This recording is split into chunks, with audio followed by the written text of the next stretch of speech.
Hello students, welcome to our channel. आज हम जो है ग्रामर का सेकंड पार्ट ले रहे हैं।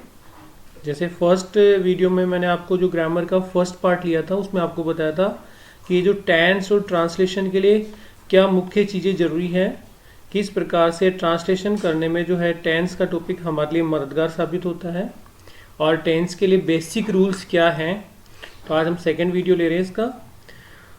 तो जहाँ से हमने स्टॉप किया था वहीं से ले रहे हैं। जैसा मैंने आपको बताया था कि आपको कुछ वाक्य बनाने थे। You have to make some sentences using the pattern subject verb and object. So today I am showing you some sentences. आपको ये सारे सेंटेंसेज पढ़ने हैं ध्यान से और इनको लिखना है और इनको समझना है जैसे मैं बता रहा हूँ। देखिए पहला सेंटेंस है ही राइट्स ए लेटर। तो इस सेंटेंस में देखिए ही क्या है, सब्जेक्ट, राइट्स क्या है, वर्ब है, और ए लेटर ये क्या है, एक प्रकार से ऑब्जेक्ट है।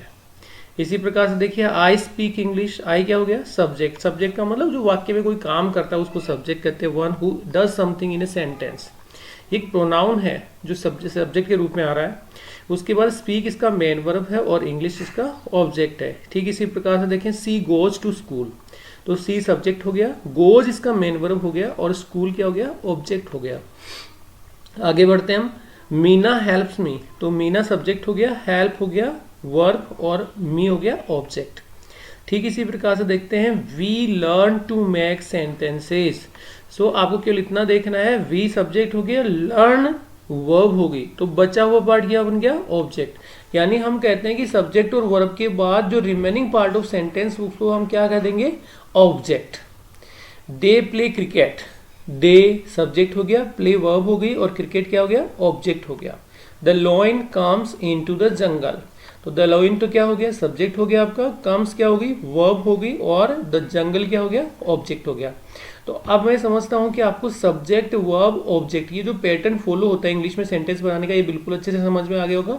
आप भी इस प्रकार से सेंटेंसेज अपने बुक में से बनाइए, खुद बनाइए और उनको आइडेंटिफाई करिए, उनके एलिमेंट्स को आइडेंटिफाई करिए कि कौन सा सब्जेक्ट है, कौन सी वर्ब है और कौन सा ऑब्जेक्ट है। चलो आगे बढ़ते हैं। तो हम एक टॉपिक ले रहे हैं, जैसे टेंस का टॉपिक लेते हैं। तो सबसे पहली चीज होती है भाई टेंस होता क्या है। जैसे आप कहते हैं भाई टेंस का मतलब क्या है, कि टेंस का मतलब ये है कि भाई जो काम होता है उसको दिखाया जाता है टेंस में। जैसे हम देखते हैं कि टेंस में सबसे पहली चीज है कि टेंस और टाइम में क्या फर्क है। हम देखते हैं भाई प्रेजेंट है, पास्ट है, फ्यूचर है, ये तीन टेंस होते हैं। तो आप जानते हैं भाई टाइम क्या होता है, टेंस क्या होता है। टाइम अलग चीज है और टेंस अलग चीज है। तो इस चीज को हम समझेंगे। उसके बाद हम देखेंगे भाई टाइप्स ऑफ टेंस, कि टेंस कितने प्रकार के होते हैं, कौन कौन से होते हैं। जैसे आपको पता है भाई प्रेजेंट टेंस होता है, पास्ट टेंस होता है, फ्यूचर टेंस होता है। आप तो ये जानते हैं भाई जो भी काम होता है वर्तमान में हो रहा है तो उसको प्रेजेंट में कह देंगे, भूतकाल में होता है तो उसको पास्ट में कह देंगे और भविष्य में होगा उसको फ्यूचर में कहते हैं। देखिए हम बेसिक क्लासेस ले रहे हैं, इसमें आपको एकदम शॉर्ट में मैं आपको समझाने का प्रयास कर रहा हूँ, ज़्यादा डीप में नहीं जा रहे हैं। तो अब सबसे पहले तो समझते हैं relation of time and tense. Time और टेंस का क्या रिलेशन है। भाई टाइम और टेंस दो अलग अलग चीजें हैं या एक ही चीज है, तो इसको समझ लीजिए। सबसे पहली चीज है कि time is a natural concept. Time सबको समझ में आता है भाई, टाइम एक नेचुरल कंसेप्ट है। ये केवल हमें बताता है कि एक काम कब हो रहा है, ये काम के होने की इवेंट को दिखाता है। लेकिन टेंस क्या है, टेंस एक ग्रामेटिकल कंसेप्ट है। टाइम इंग्लिश ग्रामर का कंसेप्ट नहीं है, टेंस इंग्लिश ग्रामर का कंसेप्ट है। और टेंस क्या दिखाता है, ये ना केवल उस टाइम को दिखाता है काम होने वाले को, बट उस स्टेट को भी बताता है, उस दशा को भी बताता है भाई काम कितना हो गया। और ये बताने के लिए हम किसका प्रयोग करते हैं भाई, हेल्पिंग वर्ब का यूज करते हैं और मैन वर्ब का यूज करते हैं। यानी वाक्य के अंदर दो मुख्य चीजें होती हैं, एक तो होती है हेल्पिंग वर्ब और एक होती है मैन वर्ब जो टेंस को दिखाती है। देखिए इसका एक सीधा सा एग्जांपल मैं आपको बताता हूँ। जैसे हम कहते हैं भाई सी इज कमिंग टुमारो, जैसे मैं वाक्य बोलता हूँ सी इज कमिंग टुमारो, तो सी इज कमिंग टुमारो जो सेंटेंस है उसके अंदर टाइम घटना का क्या है, टुमारो यानी फ्यूचर, और वाक्य कौन से टेंस का बन रहा है, ये बन रहा है प्रेजेंट कंटिन्यूअस का। तो टाइम और टेंस दोनों अलग अलग चीजें, हमें टेंस पे ध्यान देना है। टेंस हमारा ग्रामेटिकल कंसेप्ट है। तो हम आ जाते हैं हम टेंस पे। तो टेंस में सबसे पहली चीज है आपको सीखना है वर्ब और इसके फॉर्म। तो वर्ब और इसके फॉर्म आपको सीखने हैं। जैसे वर्ब जो होती है ना आपकी मेन वर्ब, जैसे मेन जो वाक्य के अंदर वर्ब होती है, जैसे आपने पहचान लिया होगा पहले कि सबसे पहले मैंने बताया था आपको ही राइट्स ए लेटर, तो राइट क्या थी, मेन वर्ब थी। स्पीक मैन वर्ब थी। गोज ये भी मैन वर्ब है। हेल्प्स भी मैन वर्ब है। यहाँ पर लर्न भी मैन वर्ब है। प्ले भी मैन वर्ब है। कम भी मैन वर्ब है।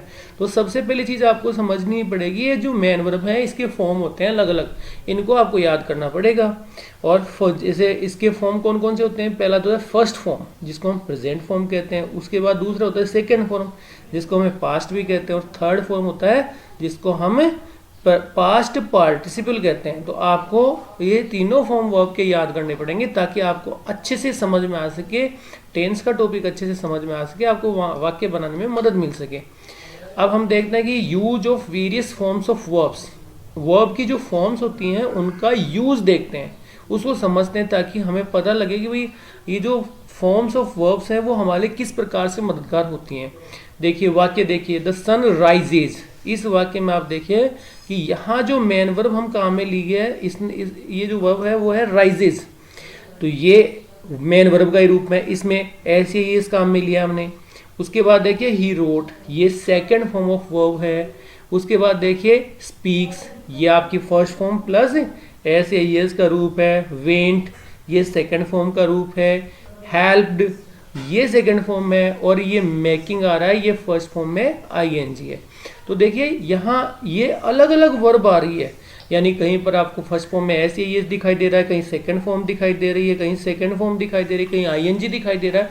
तो ये अलग अलग रूप हम क्यों काम में लेते हैं, ताकि हम अलग अलग प्रकार के टेंस दिखा सकें, क्योंकि अलग अलग प्रकार के इवेंट हमें दिखाने होते हैं। जैसे मैंने आपको शुरू में बताया था भाई टेंस का उपयोग क्या है, टेंस किस काम में आते हैं, टेंस आते हैं अलग अलग घटनाओं को किस समय पर घटना हुई है, कितनी हुई है, उसको शो करने के लिए काम में आते हैं, क्योंकि टेंस एक ग्रामेटिकल कंसेप्ट है। तो sun rises in the east, जब हम कहते हैं सूर्य पूर्व में उदय होता है, ये प्रेजेंट सिंपल का वाक्य बन जाता है। He wrote a story in 1991, ये पास्ट सिंपल का वाक्य बन जाता है, सेकंड फॉर्म आ रही है। ही ऑलवेज स्पीक्स द ट्रूथ, ये आपका प्रेजेंट सिंपल का वाक्य बन जाता है, वह हमेशा सच बोलता है। ही वैन टू स्कूल, वह स्कूल गया, ये सेकंड फॉर्म यानी पास्ट सिंपल का वाक्य बन जाता है। उसके बाद है कि ही हेल्प्ड मी, उसने मेरी सहायता की, ये पास्ट सिंपल का वाक्य बन जाता है। ही इज मेकिंग टॉयज, वह टॉयज बना रहा है, ये आपका प्रेजेंट कंटिन्यूअस का वाक्य बन जाता है। उसके बाद देखिए कुछ वाक्य और हैं जिनकी मदद से आप बिल्कुल अच्छे से समझ जाएंगे कि ये वर्ब हमें याद करना कितना जरूरी है। वर्ब जो है वो वाक्य का महत्वपूर्ण हिस्सा है, सेंट्रल एलिमेंट कहलाता है। वर्ब इज द सेंट्रल और the cardinal element of a sentence. तो आपको सबसे पहली चीज टेंस सीखना है तो आपको मेन वर्ब के फॉर्म आपको याद करने पड़ेंगे, फॉर्म्स ऑफ वर्ब्स। ये बहुत ही जरूरी टॉपिक आपको लर्न करना ही पड़ेगा। तो देख लेते हैं आगे आपको क्या याद करना है, फॉर्म ऑफ वर्ब्स।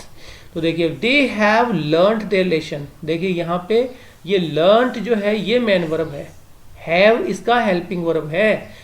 आगे देखिए we were watching a movie, हम एक मूवी देख रहे थे, यहाँ पे वॉचिंग आ गया। माई फादर हैज गॉन, यहाँ पे थर्ड फॉर्म आ गया। टीचर्स हैव टॉट, यहाँ पे थर्ड फॉर्म आ गया।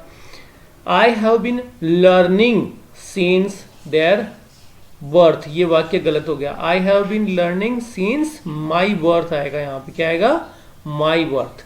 तो आपको भी ये एक चीज अच्छे से समझनी है, भाई वाक्य बनाना अच्छे से आपको सीखना है कि वाक्य कैसे बनाए जाते हैं और किस प्रकार से उनका यूज करना है।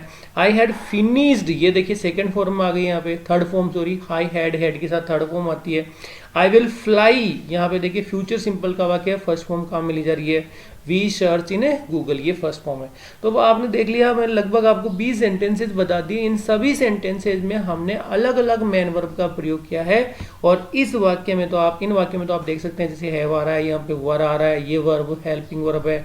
उसके बाद हैज हेल्पिंग वर्ब का प्रयोग हो रहा है, हैव का प्रयोग हो रहा है, हैव बीन का प्रयोग हो रहा है, हैड का प्रयोग हो रहा है, विल का प्रयोग हो रहा है। ये कैसे अलग अलग प्रयोग हो रहा है, ये प्रयोग सीखने के लिए हमें टेंस सीखने पड़ेंगे, और टेंस हमारी मदद करेंगे वाक्य बनाने में। मतलब हम कह सकते हैं कि टेंस एक ग्रामेटिकल कंसेप्ट है, इसका टाइम से कोई रिलेशन नहीं है, टाइम अलग कंसेप्ट है, और ये जो है हमें वाक्य बनाने में अलग अलग घटनाओं को शो करने में मदद करता है। तो आज का टॉपिक इतना ही है, कल हम दोबारा मिलेंगे। और अगर आपको चैनल पसंद